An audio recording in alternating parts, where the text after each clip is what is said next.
Hello, and welcome to the Accounting Welcome Workshop.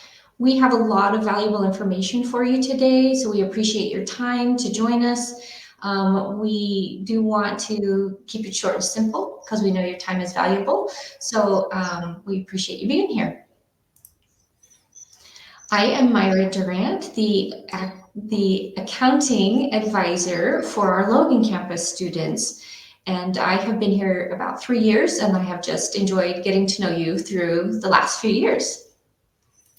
Hi, my name's Nate Jensen. I am the career coach for accounting here on the Logan campus. And I have been here at Utah State for about 8 years, here in the business school for around 5 years. And a little confusion happens with students when they come to meet with their advisor. They will sometimes get us confused. So Myra is the academic advisor, and she will help you with your courses, get you through to graduation if there's any prerequisite issues, and she will talk more about some of those policies and procedures today.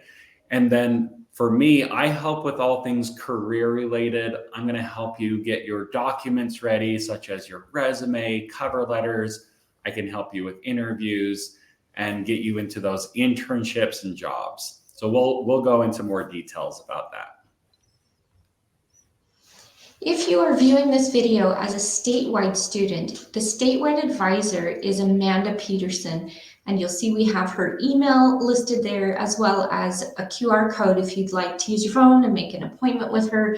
Amanda has been with USU for quite a few years and is an amazing advisor, so we strongly recommend meeting with her as well. As far as our appointments go, you schedule an appointment with your advisor, and if you either are coming in person or on Zoom, we do have a 10-minute late policy. If you are more than 10 minutes late, you're going to be asked to reschedule for the appointment because we value your time. We want to make sure everyone has the full 30 minutes for their appointment and that we're not spilling over into someone else's appointment time. So please be aware of that. We love meeting with you, but just be on time.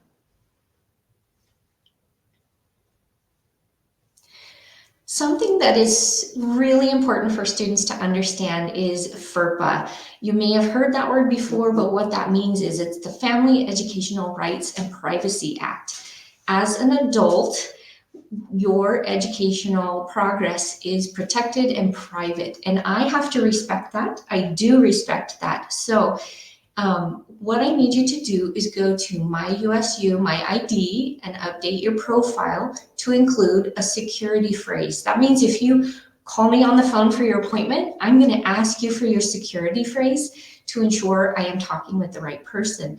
Another important thing to do is to go in and list a delegate. A delegate is someone you trust with your educational information. It could be a parent, someone else you trust. But that way, if you have an emergency or you need help with registration, I can talk to that person as well. The last and really most important thing that affects me every day is please use your Aggie email account when you email me. That's another way that I'm protecting your rights to make sure the information I give you is private and going only to you.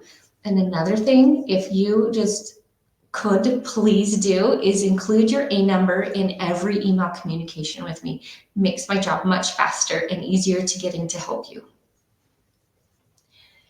For the minimum graduation requirements, the university requires 120 credits. 40 of those need to be upper division credits. You will have some general education and depth education requirements. In order to graduate, the Huntsman School of Business requires a minimum 2.50 GPA. And for our accounting major students, your accounting prefix classes, those with the ACCT prefix, you must have a total GPA of 2.5 or higher in order to graduate.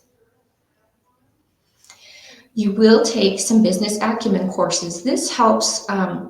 The purpose of taking so many of these courses that are data, econ, finance, management, and marketing is that when you leave the Huntsman School of Business, you will have a solid foundation in the business world. So you'll notice in my Accounting 2010 is highlighted in orange. That means you need to have a B grade or better in Accounting 2010, and the rest of those classes need to have a C or better. You can find the accounting requirement sheet online, and Nate, if you could hit that link, it will show you where you can find that online. I don't know if okay, it's probably just going to pull up in another screen, but you can use this as a student. You can find our requirement sheet online. If you ever need any help finding that, just let me know and I will get you that PDF sent to you.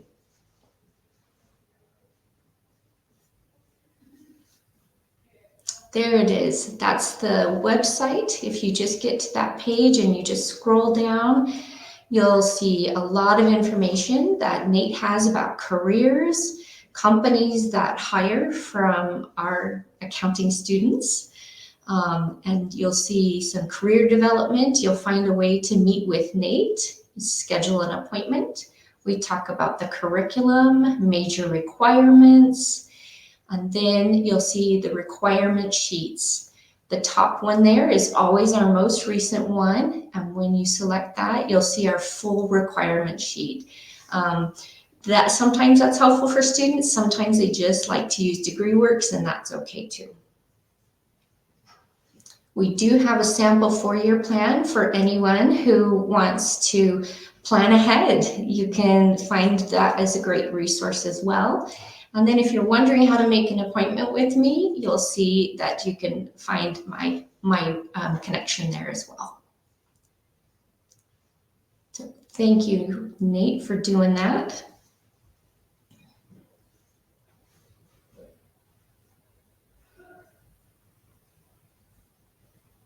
Okay, one more thing for our new freshman students, we want you to understand that there's a class called Business 1000. It is not required, but it is strongly, strongly recommended. So if you didn't take Business 1000 this fall semester, we strongly recommend you take it in the spring semester. If you are a transfer student, you are not required to take it. This class is only for incoming freshmen. So we'd love to see you in one of those Business 1000 Freshman Academy classes. So some of you may have heard that we offer a dual major in accounting and finance. When you do that, if you choose to do the dual major, it only adds 12 more credits of finance or 4 more finance elective classes. So if you are interested in that, talk to me. I can walk you through it. We can make a plan that shows you what that would look like, and it really helps you decide if that is a step you want to take or not. So just another reminder for our accounting majors, for Accounting 2010, you need to have a B or better. If you are a finance major or do the dual finance major, your Finance 3200 and Finance 3300 must have a B- or better. Now we're going to show you a video here about DegreeWorks. Some of the graphics are a little bit older and your DegreeWorks is going to look a little different, but go ahead and I'll turn the time over to the video. It's hard to stay on track if you can't see where you're going. DegreeWorks is an online system that allows students to easily navigate their academic to-do list as they progress toward graduation. It's important to know, however, that although DegreeWorks is a great resource, it does not replace the need to work with your academic advisor. DegreeWorks is not your academic transcript, and it is not official notification of a degree. It's a guide to help you see where you are and where you need to go. It is a great resource for both students and advisors. Let's jump right in to give an overview of DegreeWorks and highlight the main features you will be using. In order to access DegreeWorks, visit your student portal at my.usu.edu. Click on the first thing that says banner and then DegreeWorks. When you pull up DegreeWorks, you'll be taken to the main page, also known as a worksheet, which provides basic information such as your major, GPA, and advisor, as well as more detailed program requirements as you scroll down the page. Now, before we go into the details, it's important to note that DegreeWorks is programmed based on catalog year. A catalog year refers to the program requirements, admission standards, and academic policies in effect during an academic school year. Your catalog year was set upon your admission or declaration of program of study. One of the first things you will see is your degree progress circles. This area can be really motivating as you see the percentage increase after successful registration and completion of courses each semester. Once you are ready to graduate, the 2 progress circles will both show 100%. As you continue to scroll, you'll notice the majority of your worksheet details the course requirements needed to complete general education, university studies, and major requirements. You'll use this area of your worksheet as you plan courses each semester with your advisor.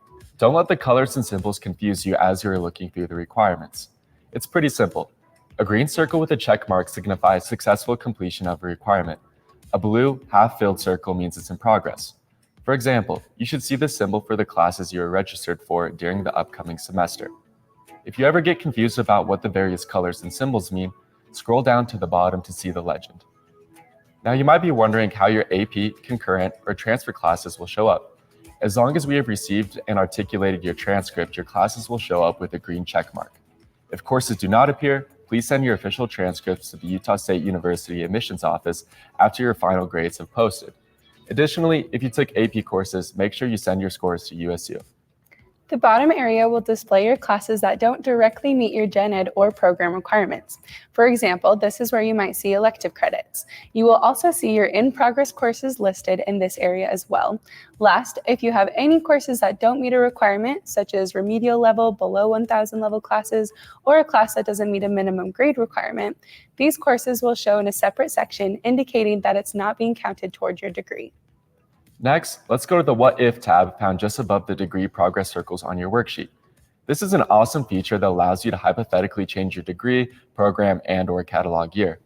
It's helpful because it will show how the classes you have already taken will apply to a different academic program, helping you make informed decisions. For example, if you want to pursue an accounting minor, click on What If. Next, click the arrow in the minor box and click on that accounting minor. You'll then click on the blue box that says Process.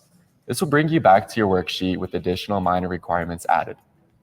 Some majors require specific programs and concentrations, so if you have difficulty pulling in the requirements in a what-if scenario, feel free to reach out to the advisor of that program for additional guidance. In summary, DegreeWorks can be a really useful resource along with your advisor to ensure you are on track for graduation. We encourage you to review it often to help you take ownership of your education. And remember, when you're ready to graduate, the degree progress circles should both show 100%. So if you notice any problems with courses applying to your DegreeWorks, be sure to communicate this with your advisor.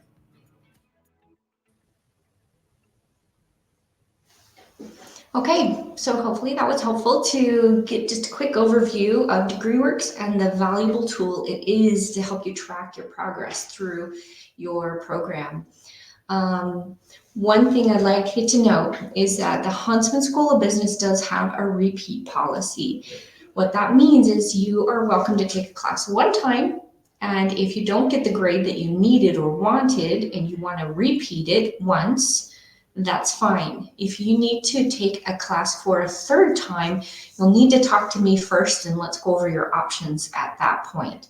So keep that in mind, the repeat policy, you can take a class once and twice, but a third attempt, you'll need to come talk to me. And here is another reminder. Please use your USU email account. Check it often. If I need to reach you about something important, which rarely happens, but if it does, that's the way I'm going to try and reach you. We're also, the university sends you important information through that email as often as they need to. So please be checking that. Once a day, do a quick check, you're great. But also, please include your A number in any email to me. It just makes my life so much easier. So thank you. We also offer minors at the Huntsman School of Business. We have over 20 minors to choose from. So I feel like the value of adding a minor could be to help your resume stand out a little differently from a straight accounting major. Or it will help you, a minor could help you learn something new in an area you're really excited about that may be not covered just in the accounting major. So if you want to dream and talk about minors with me, I'd love to meet with you and we can go over some options for you. Be aware though, a minor is not required. It's just an elective choice if you want to. So sometimes you'll find that you need to add or drop a class or change a class. There is a USU registration calendar that can be found online that lists the add dates and drop dates for the courses. So be mindful of that. And if you ever have a question and you're wondering, is it too late to drop a class and you can't find that registration calendar, feel free to email me and I can get you that information or show you where to find it. And one thing about the wait list, that when you want to get into a class and it offers a wait list, you're going to find yourself waiting to see if you're accepted to the class. What that means is that if your option comes up for you to join the class, you will be emailed and you have a short time frame to respond and register for that class. If you miss that time frame, I can't do anything about that. That is a university-wide system, and advisors can't manipulate that wait list. Even if you miss it by an hour or two, I will certainly be disappointed with you, but I can't change the wait list. But we could also talk about other options, maybe another class you can get into. So if you have questions, always feel free to email me. Now we're going to talk about the start desk, and I'm going to turn our time over to Nate Jensen. Thanks, Myra.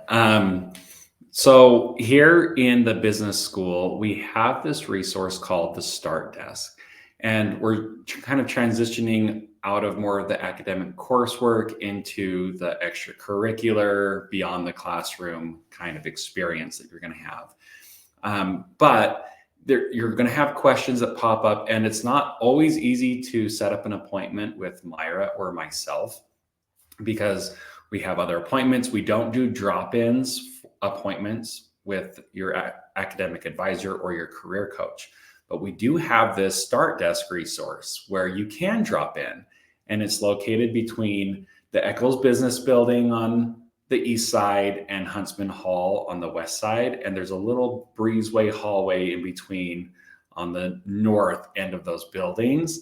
And that's where you're going to find the Start Desk. And we have student peer mentors there who can answer your questions, just quick drop-in questions. They might not be able to go into depth with you on everything. You'll want to set up an appointment with Myra if you want to really see if you're on track for graduation, if you need a major change, those kind of things. But they also will do career preparation with you. So you can do a quick drop-in resume review. Let's say you have an interview coming up within the building. Some employers will set up interview times here in the business building. You can drop in and be like, hey, can you practice a few interview questions with me? That's a place that you can do just these quick drop-in opportunities. Going on with our career paths. Now, everyone decides to be an accounting major for different reasons, but here in the business school, we put a high priority on placement. We want to make sure you're getting into those careers and opportunities, jobs that will provide you with the best life that you want. So as you can see here, there's a lot of reasons that we encourage the accounting major in terms of what it can do for your future and in your career. And top of the list is job security. It's maybe not 100% recession proof, but it's kind of known as being a recession proof career. And one quote is that no matter how the economy looks, individuals and businesses need to file taxes, and they often rely on accountants. So with the world ending, you would still have people that need to manage that money, manage those taxes, help people out. So it's a really good job for the security, if that's something that is concerning to you. I also get a lot of students that come in and they say, well, I really want to do something in my career that I can help people. And unfortunately, people look past business. They go to other majors, maybe in the medical field or the social sciences, which are both great ways to help people. Education, of course. and they just overlook business. But I'm here to tell you, wait until you have to start filing those taxes, or you have to run a business and make a living. And then you see all the needs that an accountant can provide. You're serving a lot of people and making a huge impact in people's lives here. We have some accountants that go be financial planners and help those that are struggling manage their finances. So it's a great way to help people. Something that's nice about accounting is that there is a clear-cut career path. If you want it, there's also ways that you can go beyond that clear-cut path, but a lot of people like the structure. Accounting careers have that structure. And in fact, you can see just on average salaries that they're, like you can earn quite a bit coming straight out of either your undergraduate graduation or your graduate school. But then those paths, it just increases as the longer that you stay within a company. If you end up being a CFO, on average, they're making over $200,000 annually. And if you go within public accounting, and we'll talk about those differences, they can make up to $300,000 annually. So it's a really nice way to know that your future is going to be secure, that there's this way to scale within each company that you're in. There's also work from home options. We have a lot of students that want to be entrepreneurs or part-time to raise a family. And so there's options for both of those as well. You don't have to just be an accountant with an accounting degree. There's a lot of paths that we're going to talk about. But one of the biggest benefits is that you will leave with that financial literacy. And like I said before, that is how our world works. And that is a lot of stress for people, is dealing with finances, and having that background knowledge will help you no matter what. There's no downside to it. So let's talk about these main sectors in accounting, these different industries within accounting. This is by no means exhaustive or extensive. This is a broad overview. Imagine that we're just taking a very simple, vague approach at looking at what options there are for you in the accounting world. So you can see I'm going to talk about around 5 different industry sectors that you could pursue. But even within those sectors, there's branches. And you can set up an appointment with me and we can talk in more detail about those. The first branch is public accounting. This is something that you'll probably hear more often than any other branch in the accounting industries. The reason for that is that public accounting is what most people know as being an accountant. You'll often hear people say that they earned or got their CPA license. Every state has different requirements for someone to be certified to then review a business's audits or taxes. So CPAs are very valuable. That is a certification that you will earn outside of school, most likely, as you start your full-time job. But there's a lot of things that the accounting major and the masters of accounting major will do to prepare you for that distinction. And so you can see that a lot of people will often get their, what we call the MAC program, or the Masters of Accountancy. And so that is very beneficial if you want to go into public accounting, become a CPA. One way to think of what public accounting looks like is think they are a specific firm. They have a structure, they're a company, but outside companies will hire those CPA firms, those public accounting firms, to go over their taxes, to go over their audits, to help consult with them. They need to have a CPA review all of their business services and their financials. And so, again, that's where that job security, you'll always need a CPA in order to approve a lot of those financials, to make sure that companies are following the laws and regulations that are set by each state. So often you'll hear students ask, are you going into audit or tax? They're referring to the two divisions of multiple divisions within public accounting that you usually start in public accounting. And so you can see there are others, advisory and consulting services. But in any case, as I go through the rest of these possible industries, just know that going and being a CPA, getting your master's of accountancy, working under a CPA, working in a public accounting firm, whether small or large, it will provide you invaluable experience and often will propel your career a lot farther than if you start in other sectors. It doesn't mean you have to start in public accounting, but there's opportunity costs, and we just want you to be aware of those. So if you hear a lot of people saying you have to go into public accounting, you have to be a CPA, that's not true. It's just very common because of those opportunities.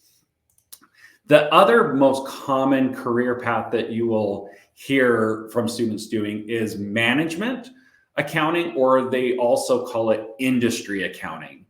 Some people might refer to it as private, just as opposite of public, because public accounting is working with public companies. Well, these private or these industry groups, that is a singular company that you will do internal work for. So imagine any company, any restaurant, retail, you name it. These companies have internal accountants. They sometimes will call them controllers. There's a few different names for them, but it's that internal work. Your only client is your company and the people that you serve. That internal accountant will then often go to a public accountant to then have that CPA sign off on all their business practices. But what's nice about being an internal accountant is that you only have to focus on one company, while in public accounting, you're focused on multiple companies and helping multiple groups. So a lot of things that you'll get to do within one industry is a lot of decision making and strategy. You'll get to learn a lot about that company. You'll have maybe a more close-knit team with just that group. It's harder to switch over from management or industry accounting to public accounting. And there's a few reasons for that. It's not impossible, it happens, but you often will have to go back to get your master's degree to prepare for the CPA. You then have to earn your CPA. And by doing that, if you did a couple of years in management and you said, I want to go over to public accounting, often the public accounting firms would rather hire a new graduate going in because they're going to have to train both of you, and it would cost less to hire a new graduate than hire someone that's been out in the work field for a little bit. So I often say it's nice to start in public accounting to get that experience and then switch if you are deciding between the two. But if you have a company in mind, you love them, you want to go work for them, go do it. There's a lot of amazing companies that you can work your way up and do amazing things. So there are some opportunity costs there, but don't let me decide your future. That's something that you have to look into yourself. Just a few other, maybe smaller groups that you could go work for. And when I say smaller, government's not small, but it might not be as streamlined or mainstream as public accounting or management. But there are opportunities within government. They're always looking for accountants, whether you're working at the state auditor office or you're working within any division within government, both state or federal. You can see that many will go work for the IRS, the FBI, even the CIA, and do what we call forensic accounting. And there are forensic accounting firms outside of government, but that is very common to see, and because we are regulating the allocation of taxpayer funds. And so a lot of money is coming in and out of government, and they need accountants to help manage that. Another area that a lot of students will do, and this goes to what Myra was talking about in terms of doing a dual major in accounting and finance. There's a lot of firms that love students that have that finance background as well. And in fact, something that is really unique about the accounting major is you can be a full-on accounting major without even a dual major or minor in finance and still make it within a lot of these financial industries. And I mentioned personal financial planning, but you could also go into some of the high finance sectors, such as investment banking, private equity, venture capital. You can go work in commercial banking, real estate. All of those things will require accounting knowledge, and they don't require you to have a finance degree per se. The finance degree will help you learn a lot of those principles and tools beforehand. And so we do recommend the dual major, but accounting can equip you with just enough, and that degree is enough to get into any finance group. The last one that I don't want to miss is academics. We have the most amazing professors here in the school, and I'm so grateful that they chose the academic route because they get to do research. They are teaching their knowledge, they're passing on that information and helping our future accountants. You are kind of at the forefront of setting accounting and tax standards because of that research and what you're discovering. And so don't rule that out as a possibility. I just want to say you can go into a lot more areas than this. We have a lot of pre-law students that do accounting, pre-dental, pre-med. The possibilities are quite extensive. And so come talk to me and we can go into details on more of those. One way to just get into those career paths is joining one of our accounting clubs. We have two main accounting clubs. One is called IMA, and that's for those that are focused on the management or industry accounting. So if that is something that you're interested in, working for a singular company, then IMA might be a good fit for you. You don't have to be.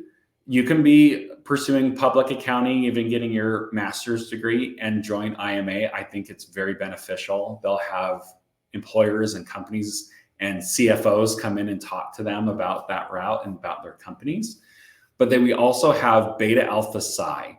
This is confusing for some people. It sounds a little bit like a fraternity or a sorority. It is a national society of public accountants. And so if you are deciding to pursue public accounting and get your CPA someday, I highly recommend Beta Alpha Psi. Any employer who is in public accounting and sees that Beta Alpha Psi on your resume, they will immediately recognize it and know the different things that you were involved with by being a part of that club. And so in order to join these clubs, there's usually a little bit of a fee. There are some waivers that you can talk to their advisors about. IMA, you can get directly in as a freshman, but Beta Alpha Psi, you have to be in the 3000 level courses before you can actually get in. You can apply beforehand, but they'll have kind of a place where you'll then apply and interview and then get into the club after you get into those, you fulfill those requirements. And I did want to mention, for a lot of people who want to go on to get their MAC, often the only way to get those scholarships within the master's degree is by having been involved with these clubs. And so if that is in your future, I highly recommend it. I just recommend getting involved with these clubs regardless. There is no downside to it. I get a lot of questions about internships. Students will come to me. I am not a internship book or directory that will just hand out internships. That's not how it works here. You have to own your own education. You get to own your future career. I will provide you resources to find those. I will even find some and put them out there. Often an employer will reach out to me saying, hey, we're hiring for an internship. We're looking for interns. Is there, can you pass this on to your students? I will put those in the Dare Mighty career announcements. So all accounting majors should be invited into the Dare Mighty Accounting Careers campus course. If you're not, please reach out. We will add you to those. And then you can check the weekly announcements for both general events that are happening, specific accounting events that are happening, both club events and with the companies. A company or a firm might have an event, a info session or a dinner, and that information will all be in the Dare Mighty Career Campus announcement. And then, like I said, internships and job announcements, both part-time internships and full-time. So if you're looking, I highly recommend that's the first place you should check, and then go to Aggie Handshake, and then look on some of the other job search platforms. Often firms will want juniors and seniors. Don't be discouraged by this as you're a new student. You don't have a lot of experience. You're just taking accounting 2020 or 2010 or 2020, right? And you go to an event like Meet the Firms, and those firms are saying, oh, come back and apply in 2 years or 3 years sometimes. Don't be discouraged. Just keep applying. You never know if they don't have enough qualified candidates for those positions. They will then go down and hire younger students. But the reason that they want those older students is because they have obviously more accounting knowledge, maybe some more experience, but they're also closer to graduation. And that's a big deal to these accounting firms. They want students that are about to graduate, either with their undergrad or their master's, and they won't be able to switch firms at the last minute. They'll commit, they can go work for them. Then that investment that they put in their interns will pay off for them. That's their reasoning. It makes sense. So even a smaller firm, you might apply and they say, oh, come back when you're a senior. Don't be discouraged, apply anyway. They won't look down on you for applying as a freshman or sophomore. Just know that that's their reasoning for it. And if you're going to be working while you're going to school, I recommend finding something in accounting, even if it's part-time within wherever you're at, whether it's in the Valley or otherwise, working at a bank or a credit union. But just know, when you get into an accounting internship, you can, I mean, it can be as low as maybe 15 an hour, which is still pretty good for a part-time job, but as high as 30 an hour. That's often more than what some professions make annually.